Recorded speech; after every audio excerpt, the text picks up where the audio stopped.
How's it going? Welcome to a brand new edition of Billboard Live. I'm Kevin Kenny, and if you are anywhere between the ages of, let's say, 10 and 30 years old, our guest today played a pretty major role in your childhood as star of Drake and Josh. Drake Bell is here. Yeah, what's up, guys? How's it going? What's going on, man? Put it there. Yeah, thanks, man. Thanks Now, for having you me. are on quite the promo run here in New York Yeah. City. You're going to be playing a show out in Brooklyn at the Knitting Factory, I believe. When is that happening? Wednesday night, tomorrow Wednesday night. Yes. Very cool. Now, that is just... And then Stanhope, we're in Jersey on Friday, so come check us out. Right on. Jersey, my home state, so I love that. Nice. Yeah. Nice. Now, this is all part of the Drake Bell stripped pop-up tour. Very cool concept. I've never heard that term before you told me yesterday. The pop-up dope. tour. Very intimate. It's going to be stripped, acoustic, just like we'll hear you today. Yeah, it's really cool. We're basically going around the country and just putting out an ad for, putting it up on posting on my Instagram the day before, seeing, who shows up. And it's really cool because, it's only the hardcore fans, and then we get to do this little intimate show, and it's been really great, and breaking down the songs from the record to acoustic, and it's been a lot of fun. Now, you're going to play us 3 songs here today live on Billboard. What is the first song? The first song I will do is the new single, Honest, from the new record, Honest. Fantastic. All right, take it away, Drake Awesome. Bell. Thank you.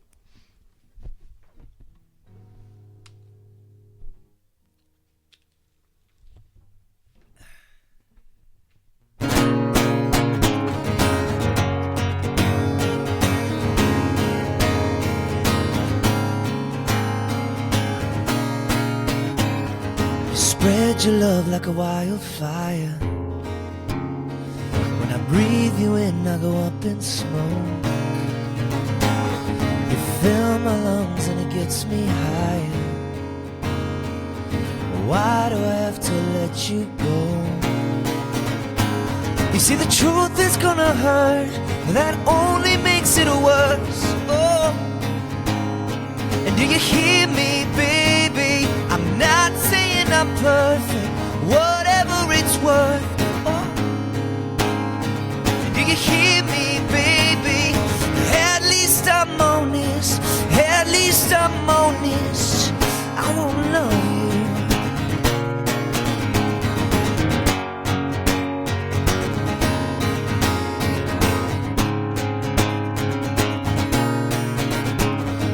We're in deep, yeah, we're underwater. Now I'm caught in your undertow. I gasp for air and the waves crash harder.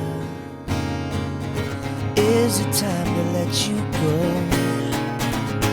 You see, the truth is gonna hurt, but that only makes it worse. Oh, and do you hear me, baby? I'm not saying I'm perfect, but whatever it's worth. Oh, at least I'm honest. At least I'm honest. I won't love you, so I can't be promised. You're all I wanted. At least I'm honest. We could be together. Just keep your promise, baby. At least be honest.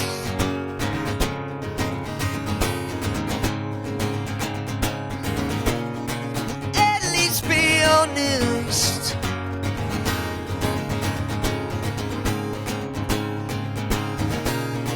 At least be honest. At least I'm honest. I won't love you, but your heart can't be promised. You're all I wanted. At least I'm honest. We could be together. Just keep your promise, baby. At least be honest.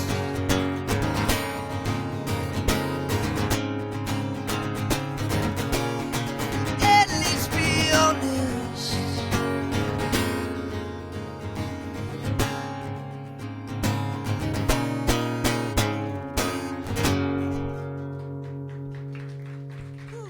Something like that. I love that version of that thank song. you so much. Can you make a promise? This is a big, you're talking about promises in the song. Yeah. Can you make a promise to your fans watching right now and me that you do a proper recorded version of that style? I think I'm going to. I really want to do a whole acoustic version, like we were talking yesterday about the of the whole EP, because I break these songs down, even like Runaway. It's like all of a sudden it's like a Jason Mraz song.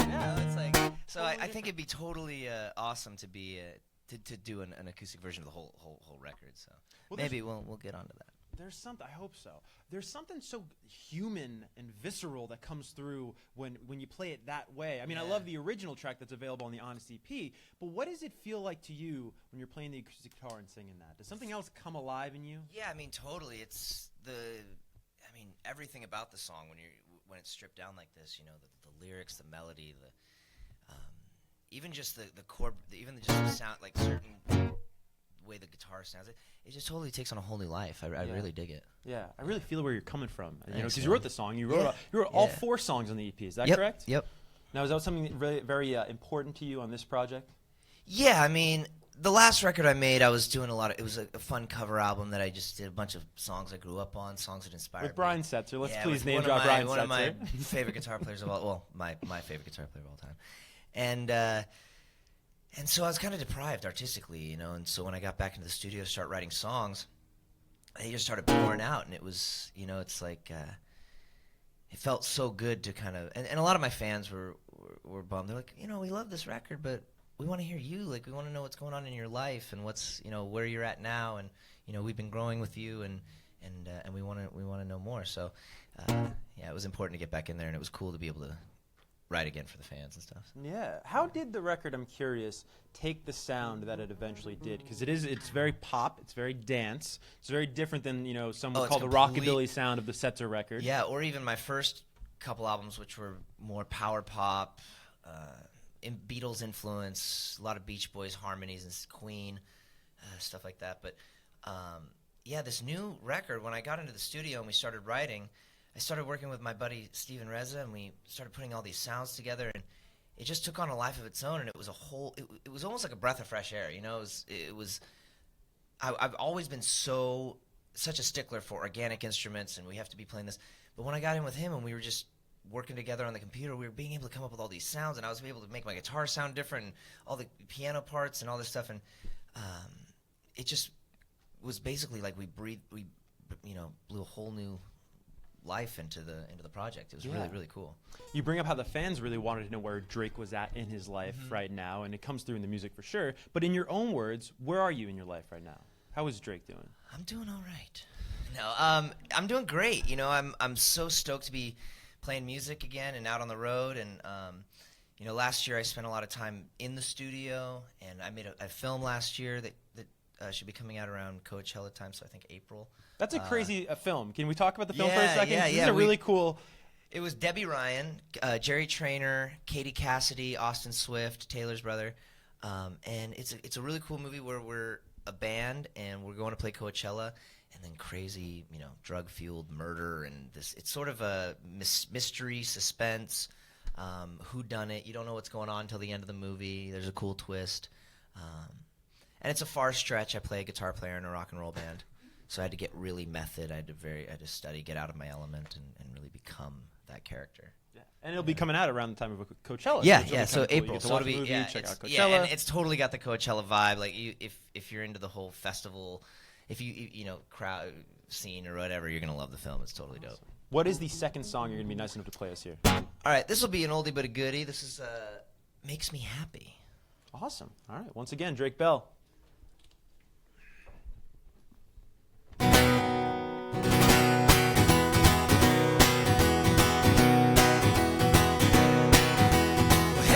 Let's go, everybody must know love's in my heart like a bomb, blowing a song inside, I'm singing sunshine that you're bringing now, and it makes me happy. Listen to the radio, play it back in stereo, it sounds like my favorite song, humming along, my head is ringing, I just can't stop singing now, 'cause it makes me happy. Everything I need handed from above, I can't get enough of your love, 'cause it makes me happy.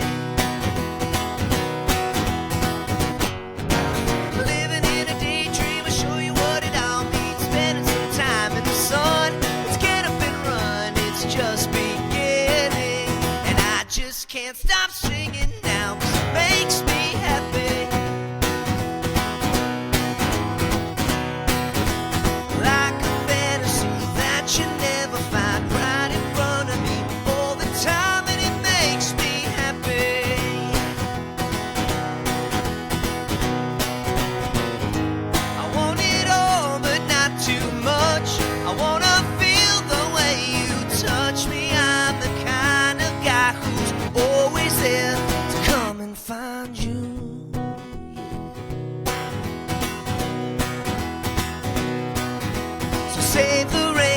is for another time. I'm just here to say, read between the lines. I'm so glad that you're mine. 'Cause you make me happy. You make me wanna sing. Do do do do do do do do do do do do do.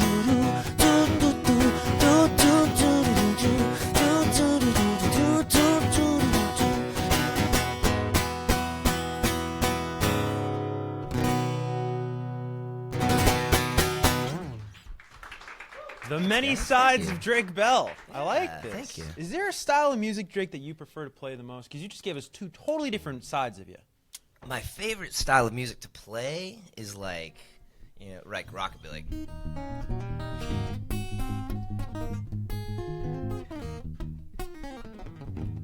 Not too shabby. Very nice. Now, that comes from what you were listening to as a kid, I understand. Oh, totally. Like Elvis, Jerry Lee Lewis, Stray Cats, all that old rockabilly stuff, hillbilly stuff. It's funny you talk inspirations. We put out a tweet this morning asking you at home what you wanted to ask Drake. And one of the biggest questions was music inspirations. Is that who you would rank as like who are your top three? If you really had to put it into 1, 2, and 3, first, second, third place. The Beatles. Okay. The Beach Boys. Okay. And I mean, if I have to guess three, if I had to pick three, then it'd be, oh man, this is hard. Elvis is in there. Okay. But wait, okay. It's going to have to be John and Paul, so Beatles, Beach Boys, and then I have to say Brian Setzer. All right. He's so influential on my guitar playing. I was going to say, and after that album, you better say Brian, right? Yeah. I mean, he's on my back, but I got the Beatles tattooed, so. Do you really? How many music tattoos do you have? Oh my gosh, I don't know. That many? You don't know? Yeah, oh my gosh. I have like all this and all this and all this. And they're not all music related though? No, I have the Stray Cats logo tattooed, which is a tattoo that I've wanted since I was long as I could remember. And I go in to get this tattoo, and I mean, I used to draw it as a kid. It's this cool cat with a pompadour. And the most important thing about rockabilly, well, not the most important, but one of the most important things about rockabilly music is the hair, man. It's all about the pompadour, the big hair. And I go to get this tattoo, and the guy made the hair and this cat. It was so bad, and I'd been wanting it for so long. And I get up and I look in the mirror, and I almost start crying. That's dude. gotta be the worst feeling. I was literally like, oh wow, that's on my body forever. And I was gonna open for Brian the next week, and I was so excited to show him the tattoo because he has the same one. And I was gonna be like, look, man. And I showed him, and honestly, this is what he said. He goes, whoa, you did that. What? Oh, cool. He was so bad he couldn't even give a fake response. Yeah. He was like, oh, you did that. I was like, yeah, oh man. So then when I was I was playing a show, and at a meet and greet, a girl came up. She had really beautiful tattoos, and I was like, oh, who did your tattoos? She goes, oh, this guy right down the street. And I was like, oh, that's so cool. But she goes, well, what are you doing after? You want to go get tattooed? And I'm like, actually, yeah, sure. I like your tattoos look great. I'd love to meet that guy. And so I went to the tattoo shop, showed him my tattoo. I said, is there any way you could fix this? The guy, maybe we can schedule something in the future. I can come back. We can figure something out. And he looks at my arm and he goes, come here, sit down. Literally started cleaning up all of his instruments, sat me down right there, and he felt so bad for me that he fixed it on the spot. And now it's now it's exactly how you wanted it. Perfect. It's That's exactly amazing. what I wanted, yeah. Is that the only time it's ever happened? Because you do have so many tattoos. Yeah, I mean, there's times where you're kind of like, it didn't come, but then they just become a part of you, and Yeah. it's like, but I don't have too many tattoos that I don't think I have any tattoos I regret. Never got like a girl's name on No, it? I mean, I had no. That's only the no-no. Only girl's name is your mom's name. You can't get. That's the only one that won't go anywhere. But no, I had John Lennon's glasses on my back. They were my first tattoo, and the little circle glasses, and I thought it was so cool. I got John Lennon's glasses on my back. Well, that was when I was about 16, 17. There's no Harry Potter. There's no, Well, now I'm walking around. I got John Lennon's glasses on my back. Everyone's like, "Why do you have Harry Potter's glasses on your back? Why did you get? Are you? Oh, Harry Potter fan, huh?" I'm like, "What are you?" So I got that covered with a big eagle carrying the American flag. Nice. I was like, "All right, no more Harry Potter glasses." Take the patriotic route. Yeah, exactly. Another huge question on social media this morning is, of course, with your past on Nickelodeon on that hit show, a Drake and Josh reboot. I know it's something that you're totally open for. You've done sort of if you will, incarnations of it with the Where's Walter on your YouTube. If you go on YouTube, check out Where's Walter. If you're Drake and Josh fans, you will totally dig that. We kind of go a bit meta and go out. We kind of go out there. So Yeah. it's a lot of fun.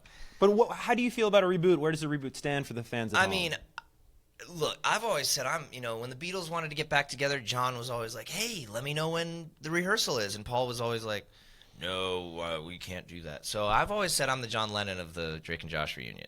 So if you tell JP, let's do it. Now, you and JP, you and Josh Peck, are still really good friends to this yeah. day. A question that I didn't get to ask you yesterday, but I do want to ask you now, because I think it is so relatable, and I think it's such great advice for anyone in a friendship or a relationship of any kind, is that there was a big to-do on social media last year where Josh got married, of course. Mm-hmm. You were not at the service. You were not at the ceremony, I should say. Nope. But you guys are on good terms now, so how did you guys get past that? Do you have any advice? Dude, like, we're when brothers, man. In real life, like, honestly, we've known each other for 20 years. Got to be about 19, 20 years. And, we've had our ups and downs. It's like same with my own brothers. I mean, we've had, like, times where I want to throw my brother through the wall, and other times where I want to grab him and be like, dude, you're the best friend. You're my best friend, and I love you to death.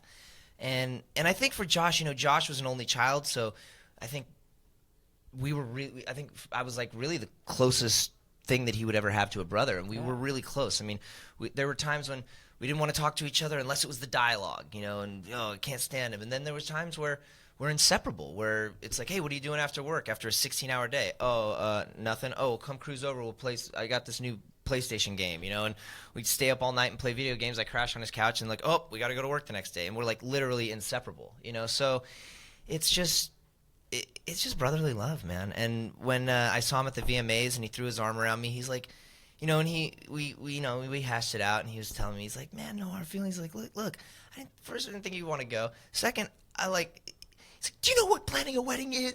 He's like, my wife is doing this. We're trying to do this. He's like, I don't know what's going on, man.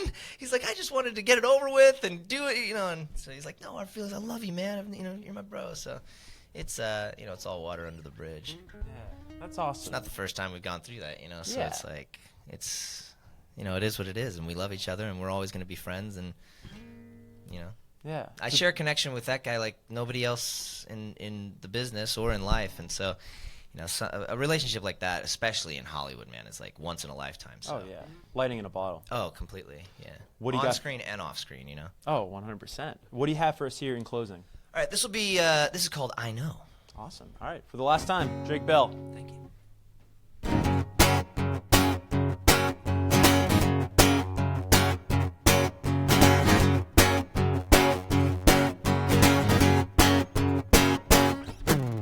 All alone, guess again, you've been known to take the hand of any man who will fill your fantasy. You're there, a big mistake. You're the pride of every fake that comes around this messed up town. And you know, and I know, and I know, it's always better when you know, and I know, and I know. It's always better when you find out we've been lying, cheating, baby. Give me a sign, give me a reason, make up your mind.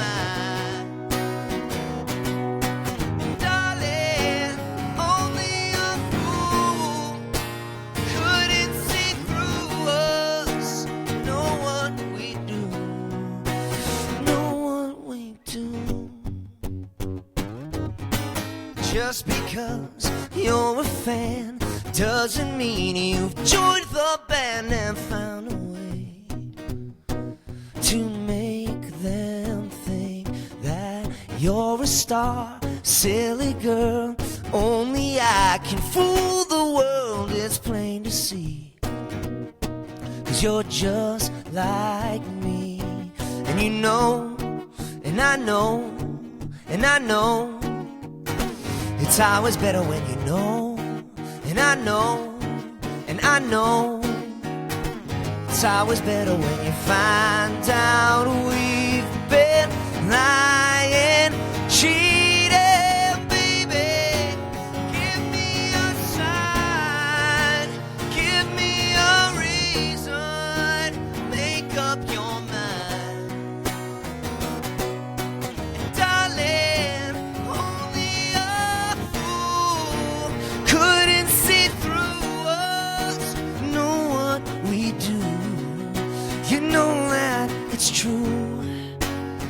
things that you do, I'm out of my mind in love with you.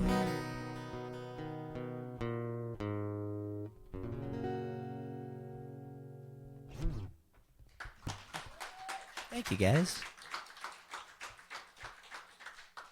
Thank you so much.